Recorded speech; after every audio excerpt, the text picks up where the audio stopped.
Hello all and welcome to the competitive classes. Students, last के session में हमने basics discuss किए थे इनइक्वालिटी में, जिसमें हमने सिंबल्स को रिप्रेजेंट करना सीखा था कि कौन सा सिंबल क्या डिनोट करता है, और हमने सीखा था कि सिंबल प्रायोरिटी कैसे डिसाइड की जाती है। वो हमने किस तरह सीखा था? With the help of this family tree. This symbol can be represented as this, ठीक है, equals to child, father father. इस फैमिली ट्री से हमने ये सीखा था, ये ग्रैंडफादर, ये ग्रैंडफादर। तो अगर किसी भी इक्वेशन में ये तीन सिंबल्स हों तो सबसे ज़्यादा पावर किस सिंबल को दी जाती थी? इस सिंबल को। इस सिंबल को हम चूज़ करते थे। अगर किसी में ये और ये सिंबल हो तो इस सिंबल की पावर सबसे ज़्यादा रहती थी। अगर किसी इक्वेशन में ये और ये सिंबल हो तो इस सिंबल की पावर ज़्यादा रहती थी। सिमिलरली अगर इस फैमिली की में इक्वेशन हो तो सबसे ज़्यादा पावर इसके पास रहती थी, फिर इसके पास और फिर इसके पास। और अगर किसी इक्वेशन में ये दोनों फैमिलीज़ के लोग आपस में बैठे होते थे तो हमारा आंसर क्या होता था? हमारा आंसर होता था कैन नॉट बी डिटरमाइंड, क्योंकि हमने क्या ट्विस्ट पढ़ा था स्टोरी में कि इन दोनों की आपस में बनती नहीं है, इन फैमिलीज़ की आपस में बनती नहीं है। ग्रैंडफादर किससे नहीं बनती, इनकी इससे नहीं बनती। तो अगर अपोजिट फैमिलीज़ के मेंबर्स अगर किसी इक्वेशन में जिन दो वेरिएबल्स के बीच में हमें रिलेशन चाहिए वो आ जाता है तो वहाँ पे हम क्या आंसर मार्क करके आएंगे? सी एंड डी। तो चलिए आज कुछ क्वेश्चन सॉल्व करते हैं जिससे आपके कॉन्सेप्ट्स और क्लियर हो जाए। तो ये स्टेटमेंट है आपके सामने और मैंने लिखे हैं यहाँ पे 3 सेट्स ऑफ कंक्लूजन्स। तो जिन्होंने उस दिन वाला लेक्चर पढ़ा था और जिनको बेसिक्स जो है वो क्लियर है तो वो कमेंट बॉक्स में इन तीनों कंक्लूजन्स का आंसर लिख के बताइए। ज़रा इससे पॉज कीजिए इस क्वेश्चन को, यहाँ पे इसको सॉल्व कीजिए और कमेंट बॉक्स में मुझे बताइए कि इन तीनों कंक्लूजन्स में इनका आंसर क्या आएगा। Only one follows, only two follows, neither nor, either और बोथ ऑफ देम फॉलोज। ठीक है, पॉज कीजिए इस वीडियो को यहीं पे और बताइए।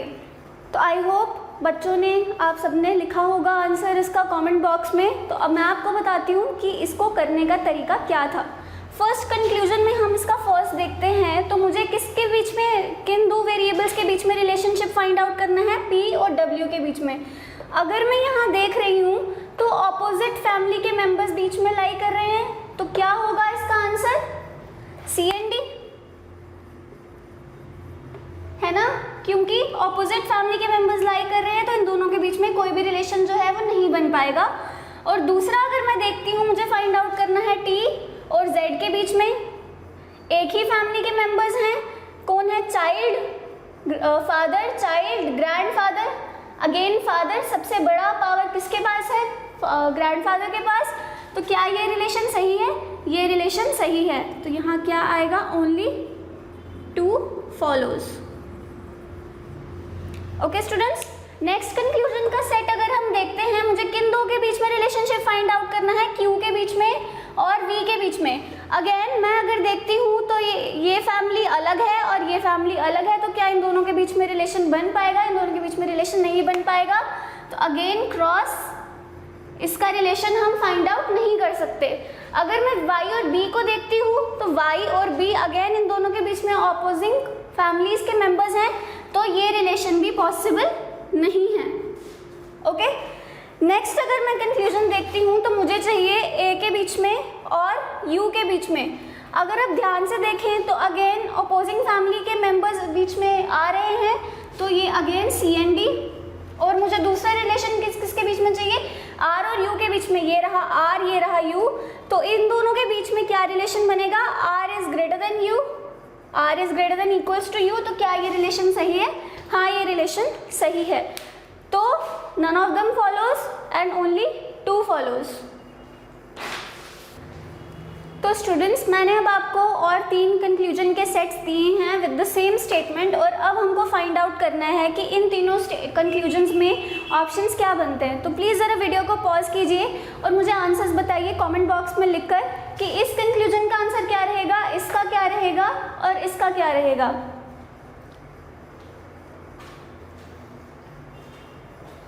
तो चलिए, अब आई होप आपने लिखे हैं आंसर्स, और अब मैं आपको बताती हूँ कि इन तीनों कंक्लूजन्स के आंसर्स हम कैसे निकालेंगे।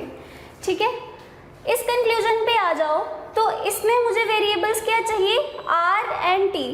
R एंड T में अगर मैं स्टेटमेंट से अगर निकालती हूँ आंसर, तो मेरा आंसर क्या बन रहा है? Equals to T. तो क्या ये और ये सेम है? नहीं, तो ये गलत हो गया। क्या ये और ये सेम है? नहीं, तो ये भी गलत हो गया। तो आंसर क्या आना चाहिए? Neither nor. सिमिलरली यहाँ पे अगर मैं देखूँ y और a के बीच में, y और a के बीच में, y और a के बीच में क्या मेरा रिलेशन बन रहा है? C एंड D, है ना। अपोजिंग फैमिलीज के मेंबर्स जो हैं वो बीच में लाई कर रहे हैं, तो आंसर क्या बनेगा? C and D। तो y is greater than a, क्या ये और ये सेम है? नहीं, तो ये भी गलत। और y is less than equals to a, तो ये भी गलत। तो यहाँ पे भी नीदर और आना चाहिए। सिमिलरली यहाँ पे अगर हम आ जाते हैं s और v के बीच में, तो अगेन मेरा रिलेशन क्या बन रहा है? अपोजिंग फैमिली के मेंबर्स हैं, तो यहाँ पे भी मेरा C एंड D आ रहा है मेरे पास। तो क्या ये या ये जो कंक्लूजन्स हैं क्या ये इससे मैच करते हैं? नहीं, ये सेम नहीं है। तो हमारे अकॉर्डिंग हम यहाँ पे आंसर्स क्या आने चाहिए? Neither not. बट यहाँ पे अब सीखने वाली बात क्या है? यहाँ पे आपको क्या चीज़ को ध्यान में रखना है? अगर मेरा R एंड T के बीच में रिलेशन बन रहा है ग्रेटर देन इक्वल्स टू, तो हमने लास्ट लेक्चर में पढ़ा था, इसका मतलब क्या होता है? इसका मतलब होता है R is greater than T और R is greater than is equals to T। क्या इस रिलेशन का मतलब ये और ये होता है? जी हाँ, बिल्कुल होता है। और क्या यही रिलेशन हमको इन दोनों इक्वेशंस में दिया गया है? हाँ, बिल्कुल दिया गया है। तो ये जब दोनों इक्वेशंस गलत हैं, दोनों कंक्लूजन्स गलत हैं, दोनों कंक्लूजन्स में वेरिएबल सेम है और जितनी भी पॉसिबिलिटीज़ बन सकती थी वो सारी जो है वो कंक्लूजन सेट्स में मेंशन की गई हैं, तो वहाँ पे हमारा ऑप्शन क्या रहता है? हमारा ऑप्शन रहता है ईदर और। तो वो केस हो जाता है ईदर और का। तो क्या क्या कंडीशंस हैं ईदर और के लिए? सबसे पहली कंडीशन तो ये है कि दोनों कंक्लूजन्स जो हैं वो गलत होने चाहिए। Both conclusions should be wrong. क्या इस केस में सेपरेटली हमारे दोनों कंक्लूजन्स गलत थे? हाँ, हमारे दोनों कंक्लूजन्स गलत थे। दूसरा, हमारे जो दोनों कंक्लूजन में वेरिएबल्स हैं वो सेम रहने चाहिए। वेरिएबल्स शुड बी सेम, ठीक है। वेरिएबल्स जो हैं वो सेम है, R T equals to R या आर इक्वल्स टू टी रखे हम, उससे कोई ज़्यादा फर्क नहीं पड़ता। और थर्ड कंडीशन क्या है कि जितने भी पॉसिबल रिलेशंस उसके बन सकते हैं, जैसे r is greater than equals to t हमने लिखा, तो पॉसिबल रिलेशंस क्या थे? r is greater than t या r is equals to t। वो सारे रिलेशंस जो हैं वो हमारे कंक्लूजन सेट में मेंशन होने चाहिए। तो all possible relations should be mentioned. Okay, I hope आपको ये चीज़ समझ आ गई है कि ईदर और के लिए क्या तीन कंडीशंस इंपॉर्टेंट हैं। कहीं पे भी आपको ये तीन कंडीशंस मिलती हैं, वेरीफाई होती हैं, तो उस कंक्लूजन का आंसर क्या रहेगा? ईदर और। आते हैं हम कंक्लूजन के फिफ्थ सेट पे, ठीक है। फर्स्ट कंक्लूजन में हमें दो वेरिएबल्स कौन से चाहिए? y और a। हमने यहाँ से निकाला, इसके बीच में हमारा आंसर है C एंड D। अगर आपको याद होगा तो लास्ट सेशन में मैंने आपको क्या पढ़ाया था? C एंड D का मतलब है cannot be determined. Cannot be determined का क्या मतलब है? y जो है वो a से बड़ा भी हो सकता है, y जो है वो a से छोटा भी हो सकता है, और y जो है वो a से इक्वल भी हो सकता है। अब मुझे आप ये बताइए, क्या इन दोनों कंक्लूजन्स में ये तीनों कंडीशंस आ रही हैं? जी हाँ, बिल्कुल आ रही हैं। y is greater than a इस कंडीशन में दिया गया है, y is less than a equals to a इस कंक्लूजन में दिया गया है। जब दोनों कंक्लूजन सेपरेटली गलत हो, दोनों कंक्लूजन्स में वेरिएबल्स जो हैं वो सेम हो, और स्टेटमेंट से जो रिलेशन हमने उन दो वेरिएबल्स के बीच में निकाला है वो उस जो रिलेशन आया है उसकी सारी पॉसिबिलिटीज हमें कंक्लूजन में दी गई हो, तो आंसर क्या बनेगा? ईदर और। आपको आंसर क्या मार्क करके आना है? ईदर कंक्लूजन 1 और कंक्लूजन 2। ओके, सिमिलरली हम सिक्स सेट देखते हैं कंक्लूजन्स का, तो हमें किस में फाइंड आउट करना था? S और V के बीच में। हमने फाइंड आउट किया S और V के बीच में C एंड D आ गया। C एंड D का मतलब क्या क्या पॉसिबल कंडीशंस मुझे मिलनी चाहिए? S is greater than V, S is less than equals to V. क्या ये तीनों कंडीशंस हमें मिल रही हैं? s is greater than v मुझे मिल रहा है, s is less than equals to v भी मुझे मिल रहा है। तो क्या इन दोनों के बीच में इधर और का रिलेशन बन सकता है? जी बिल्कुल बन सकता है। यहाँ पे भी क्या इसका कंक्लूजन आएगा? इधर और, क्योंकि यहाँ पे भी दोनों कंक्लूजन सेपरेटली हमारे गलत थे, है ना। उसके बाद दोनों कंक्लूजन के वेरिएबल्स जो हैं वो हमारे सेम थे। उसके बाद जो ऑल पॉसिबल रिलेशंस थे उन सबको यहाँ पे मेंशन किया गया था, इसलिए हमारा ये केस भी इधर और का बन गया। आई होप आपको ये बात समझ आ गई है।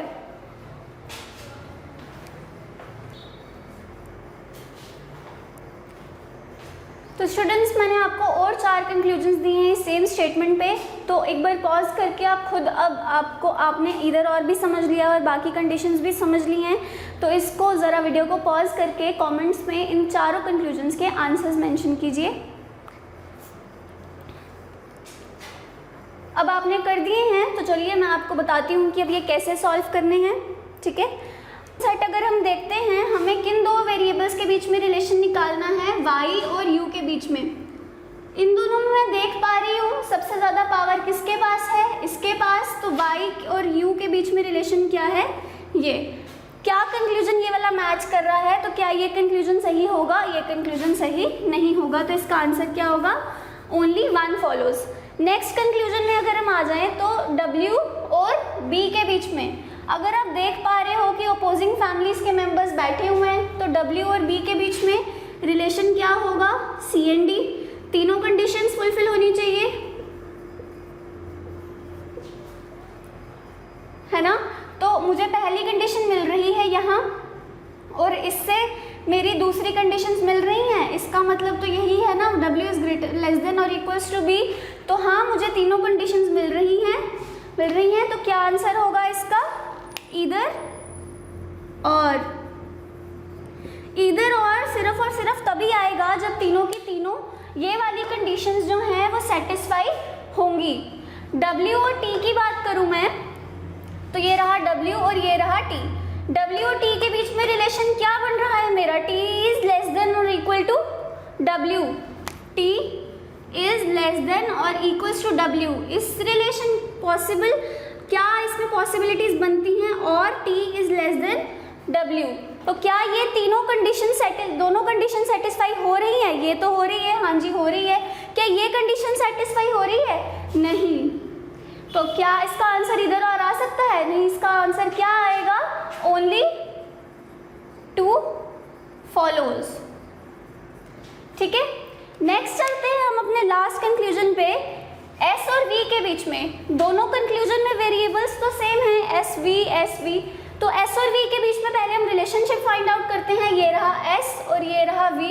इन दोनों के बीच में रिलेशनशिप मेरा क्या बन रहा है? c and d।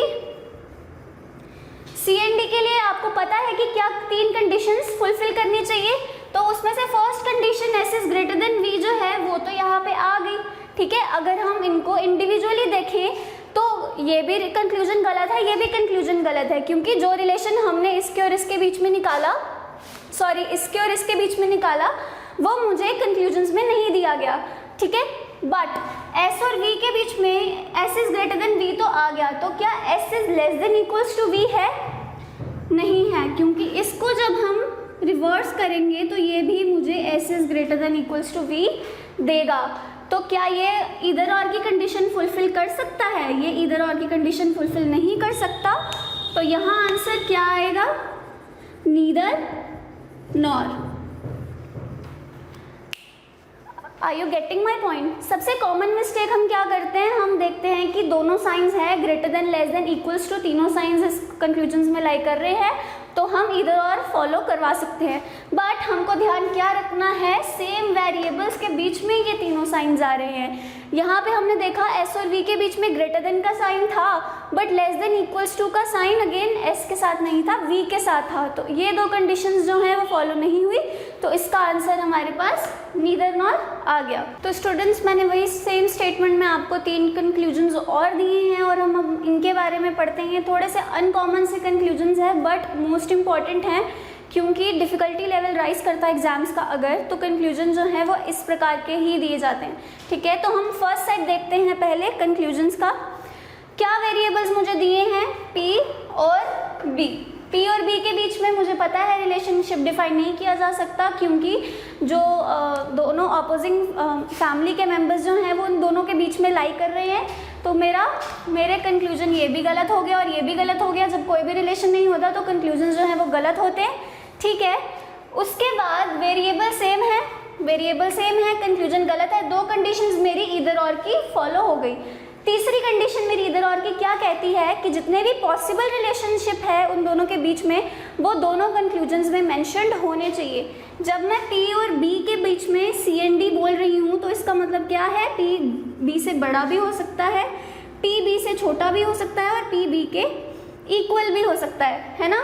तो मेरा फर्स्ट कंक्लूजन ये वाली पॉसिबिलिटी तो दे रहा है, बट दूसरा कंक्लूजन क्या पॉसिबिलिटी दे रहा है, P B से बड़ा भी हो सकता है और P B से छोटा भी हो सकता है। तो क्या इन दोनों कंक्लूजन्स ने मिलके हमें तीनों पॉसिबिलिटीज दे दी। हमें इन दोनों कंक्लूजन्स ने मिलके ये तीनों पॉसिबिलिटीज दे दी जब, तो सारे के सारे पॉसिबल रिलेशंस मेंशन हो गए। तो इसका आंसर क्या आया, ईदर और। ओके, नेक्स्ट कंक्लूजन का सेट अगर हम देखते हैं तो हमारे वेरिएबल्स क्या है, Q और X। Q यहाँ रहा और X कहाँ रहा, यहाँ रहा। इन दोनों के बीच में अपोजिंग फैमिलीज के मेंबर्स हैं, तो कंडीशन तो रिलेशन क्या बनेगा, कैन नॉट बी डिटरमाइंड। तो ये भी गलत हो गया और ये भी गलत हो गया।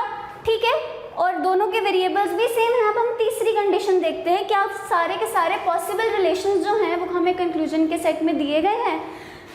तो X और Q के बीच में ये रिलेशन दिया गया है। अगर मैं इसकी बात करूं, इसका मतलब क्या है, Q is less than X और Q is equals to X। यहाँ X is less than Q या Q is greater than X। तो क्या मुझे ये तीनों रिलेशन जो है वो कंक्लूजन्स में दिए गए हैं? हाँ, दिए गए हैं और वेरिएबल्स भी सेम है और कंक्लूजन सेपरेटली गलत भी हैं। तो मेरा आंसर क्या आ जाएगा, ईदर और। ठीक है, नेक्स्ट कंक्लूजन हम देखते हैं। अब हम आते हैं इस कंक्लूजन पे। हम क्या देख रहे हैं, T V U W। तो दोनों कंक्लूजन में वेरिएबल्स जो हैं वो सेम नहीं है। अगर हम इन दो वेरिएबल्स के बीच का रिलेशन फाइंड आउट करें यहाँ से, तो मुझे क्या रिलेशन मिल रहा है, T इज लेस देन और इक्वल्स टू V। क्या वो मुझे इस रिलेशन में गिवन है? नहीं, तो ये कंक्लूजन जो है वो गलत हो गया। दूसरा मुझे चाहिए U और V के W के बीच में, तो इन दोनों के बीच में भी क्या रिलेशन मिल रहा है, ये वाला। तो क्या ये रिलेशन मुझे गिवन है? नहीं, तो ये भी कंक्लूजन गलत हो गया। तो इस स्टेटमेंट के अकॉर्डिंग तो हमारा आंसर आना चाहिए नीदर नॉर, बट इसका आंसर जो है वो नीदर नॉर ना होके ईदर और रहता है। और वो किस तरह, ये देखते हैं। ठीक है, स्टेटमेंट में हमें क्या दिया है, T is equals to U और V is equals to W। तो क्या मैं स्टेटमेंट में U को T से रिप्लेस कर सकती हूँ और यहाँ पे W को V से रिप्लेस कर सकती हूँ? जी बिल्कुल कर सकती हूँ। तो इनके अकॉर्डिंग ये रिलेशन जो है, ये कंक्लूजन मुझे क्या रिलेशन दे रहा है, T is less then V। Conclusion 1 मुझे ये रिलेशन दे रहा है, कंक्लूजन 2 मुझे ये रिलेशन दे रहा है। अब हमने देखा कि दोनों कंक्लूजन सेपरेटली गलत थे। दोनों कंक्लूजन में वेरिएबल्स भी सेम हैं, जो ऑल पॉसिबल रिलेशन है उन दो वेरिएबल के बीच में उनको भी मेंशन किया गया है। तो क्या अब ये ईदर और का केस बन सकता है? जी हाँ, अब ये किसका केस बना, ईदर और का। आई होप आप सबको मेरा आज का सेशन समझ में आया है कि हम किस तरह ईदर और की कंडीशंस को सेटिस्फाई करते हैं, कौन से पॉसिबल रिलेशंस हमने कब देखने हैं कि सब बीच में लाई कर रहे हैं या नहीं। ठीक है, तो स्टूडेंट्स आज के सेशन में बस इतना ही। नेक्स्ट सेशन में हम कुछ और क्वेश्चंस देखेंगे। ठीक है, कुछ और डिफ़िकल्ट पॉसिबिलिटीज़ को अंडरस्टैंड करेंगे। अगर आपको आज का सेशन पसंद आया है तो प्लीज़ वीडियो को लाइक कीजिए, कमेंट्स करके हमें बताइए कि क्या आपको समझ आया है। अगर कुछ नहीं समझ आया तो वो भी आप बिना किसी डर के पूछ सकते हैं। Thank you so much.